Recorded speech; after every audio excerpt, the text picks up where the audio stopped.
అద్భుతంగా ఉంది. కాగడ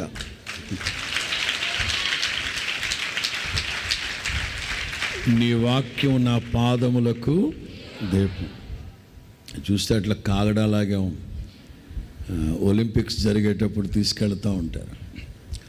2025 ప్రారంభం నుండి ముగించేంత వరకు ఈ వాక్యమే మనందరికీ దిక్సూచిగా ఉండి నడిపించును గాక. అందరం ప్రార్థన చేద్దాం. అందరం పట్టుకోండి, ఇది పట్టుకోండి, కలర్ వేరియేషన్ ఉంటుంది. అందరు మీరు కూడా కుడి చేతిని పైకెత్తి ప్రార్థనాపూర్వకంగా దీన్ని ప్రతిష్ఠించుకుందాం. ఎన్నో విషయాలు దైవ సేవకుని హృదయంలో ఉన్న భారం, తాత్పర్యం తెలియపరిచారు. ఆ దిశగా ప్రజలు దీవించబడాలి, ఆశీర్వదించబడాలి. అందరూ కుడి చేతిని పైకెత్తి స్తోత్రం స్తోత్రం స్తోత్రం స్తోత్రం స్తోత్రం స్తోత్రం స్తోత్రమయ్యా, వాక్యమై ఉన్న మా తండ్రి, స్తోత్రం స్తోత్రం స్తోత్రం. ప్రేమ స్వరూపి, కృపా సత్య సంపూర్ణుడైన మా తండ్రి, అద్వితీయ సత్యవంతుడా, నిత్యాశ్రయ దుర్గమైన దేవా, లోకమంతా సర్దుమని నిద్రిస్తూ ఉన్న ఈ రాత్రి లక్షల మంది విశ్వాసులు, సేవకులు అందరం కలిసి 2025వ సంవత్సరానికి గాను వాక్యముతో కూడిన ఛాయాచిత్రాలతో కూడిన క్యాలెండర్ మీరు మాకు అనుగ్రహించినందుకు స్తోత్రం నాయనా, స్తోత్రం నాయనా, స్తోత్రం స్తోత్రం. దావీదు చెప్పినట్లుగా నీ వాక్యం మీద నేను ఆశ పెట్టుకుని ఉన్నాను, ఇంకా రాత్రి జాములు గడవక మునిపే నా కండ్లు తెరచి నీ వాక్యాన్ని చదువుతానని చెప్పారు. నాయన ప్రతి ఒక్కరూ వేకువనే లెగ్గానే పదే పదే పదే మీ వాక్యాన్ని చదవాలి, వాక్యాన్ని స్మరించాలి, వాక్యాన్ని ఉచ్చరించాలి, వాక్యాన్ని ముద్దు పెట్టుకోవాలి. నాయన 2వ కీర్తనలో వ్రాయబడిన కుమారుణ్ణి ఎత్తుకోండి, కుమారుణ్ణి హత్తుకోండి, కుమారుణ్ణి ముద్దు పెట్టుకోమని చెప్పారు. నాయన మీ వాక్యాన్ని ముద్దు పెట్టుకొని ఆస్వాదించి స్తుతించేటట్లుగా ఒక్కొక్కరిని మీరు మేలు కొలపండి. నా తండ్రి మీకు స్తోత్రం. దీని కొరకు ప్రయాసపడిన ప్రతి బిడ్డని దీవించండి, ఆశీర్వదించండి. నాయన ప్రపంచం అంతటా నా తండ్రి ఇప్పటికే 4-5 భాషల్లో ఈ వాక్య క్యాలెండర్ని సిద్ధపరిచాం తండ్రి. ప్రతి క్రైస్తవుని కుటుంబంలో మాత్రమే కాకుండా దేవుని బిడలు నాయన 10ల సంఖ్యలో 100ల సంఖ్యలో కొని స్నేహితులకి, బంధువులకి, స్నేహితులు, శ్రేయోభిలాషులకి గిఫ్ట్గా ఇస్తుండగా నాయన ప్రతి ఇంట్లో దేవుని వాక్యం ఉండాలి, ప్రతి ఇంట్లో దేవుని వాక్యం ఉండాలి. నాయన మీరు చెప్పారు, యాజకుని దగ్గరికి వెళ్ళి ధర్మశాస్త్రాన్ని తీసుకొచ్చుకొని పత్రికలుగా ముద్రించి మీ ఇంట్లో గుమ్మాలకి, ద్వారబంధాల కిటికీలకి పెట్టండి. మీరు లోన సంచరించేటప్పుడు, బయటికి వెళ్ళేటప్పుడు, లోనికి వచ్చేటప్పుడు ఈ వాక్యం మీతో మాట్లాడుతుంది.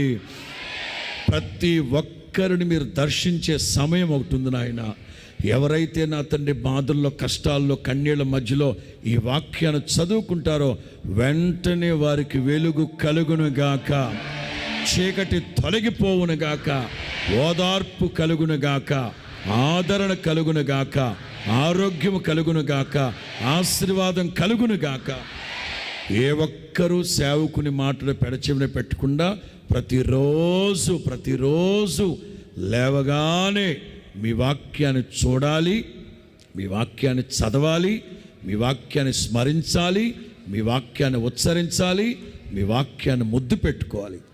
ఆ దిశగా నడిపించబడుతున్న ప్రతి ఒక్కరిని, ప్రతి కుటుంబాన్ని మీరు దీవించండి.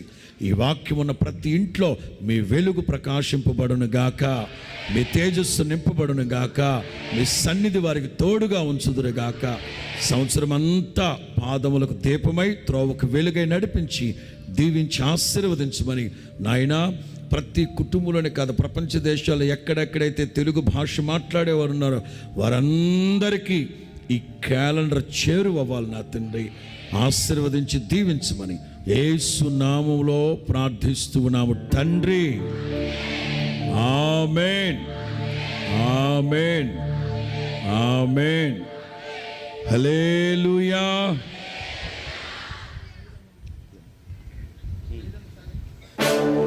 తండ్రి కుమార పరిశుద్ధాత్మ త్రియేక నామంలో సాగర్ ఈ క్యాలెండర్ని ప్రభు పేరట ప్రతిష్ఠిస్తూ ఉన్నాం.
సంవత్సరానికి గాను దేవుడు వాక్యముతో కూడిన క్యాలెండర్, వాగ్దానాలతో కూడిన క్యాలెండర్ ప్రభు మనకు అనుగ్రహించారు.